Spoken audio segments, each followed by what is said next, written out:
Olá e bem-vindos! No meio da confusão do dia-a-dia profissional, muitas vezes parece que andamos só a apagar fogos em vez de, sei lá, construir um caminho com cabeça, tronco e membros, não é? E se houvesse uma maneira de virar o jogo? E se fosse possível gerir a nossa carreira com a mesma estratégia e clareza de um projeto bem executado? E esta é a pergunta de 1 milhão de euros que temos de nos fazer.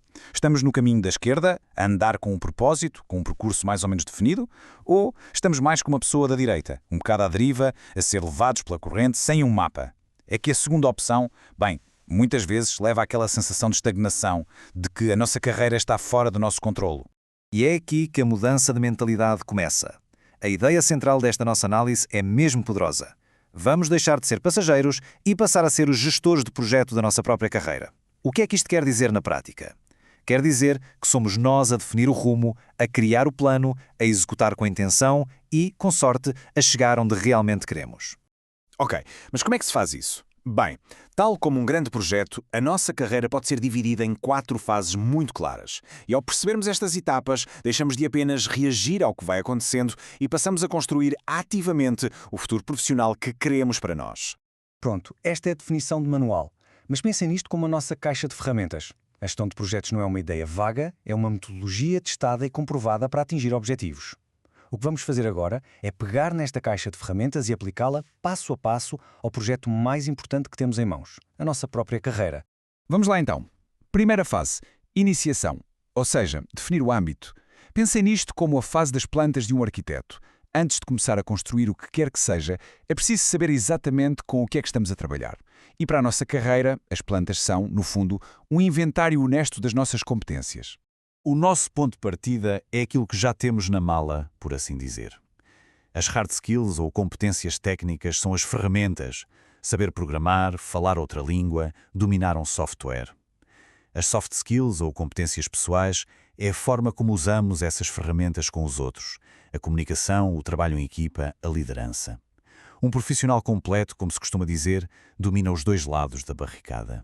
E como é que se consegue ir buscar mais competências? Bem, este conceito é absolutamente chave.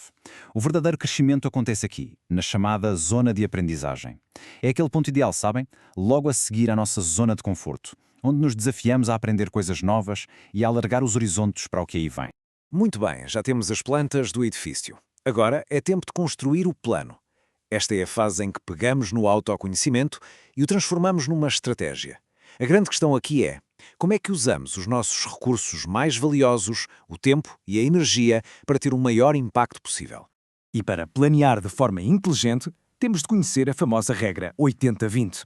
É incrível pensar nisto, mas muitas vezes 80% do nosso sucesso vem de apenas 20% das nossas ações. A chave para um plano de carreira eficaz é, portanto, descobrir quais são esses 20% e focar a nossa energia aí. Então, como é que encontramos esses 20% que fazem a diferença? Esta matriz é uma ferramenta espetacular para isso. Ora bem, olhem para isto com atenção. No canto superior direito temos o que é urgente e importante. É para fazer já. Mas o verdadeiro segredo do crescimento a longo prazo está no canto superior esquerdo, o que é importante, mas não urgente. É aqui que devemos planear e investir o nosso tempo. O resto ou se delega ou simplesmente elimina-se. Isto é ter foco estratégico. E por último, no nosso plano, entra um fator que muitas vezes ignoramos: a nossa própria energia. Todos nós temos um ciclo, como o gráfico aqui sugere. Há alturas do dia em que estamos no nosso pico de produtividade. Planear de forma inteligente não é só sobre o que fazer, mas também sobre quando fazer. Agendar as tarefas mais exigentes para esses picos de energia pode mudar completamente o resultado.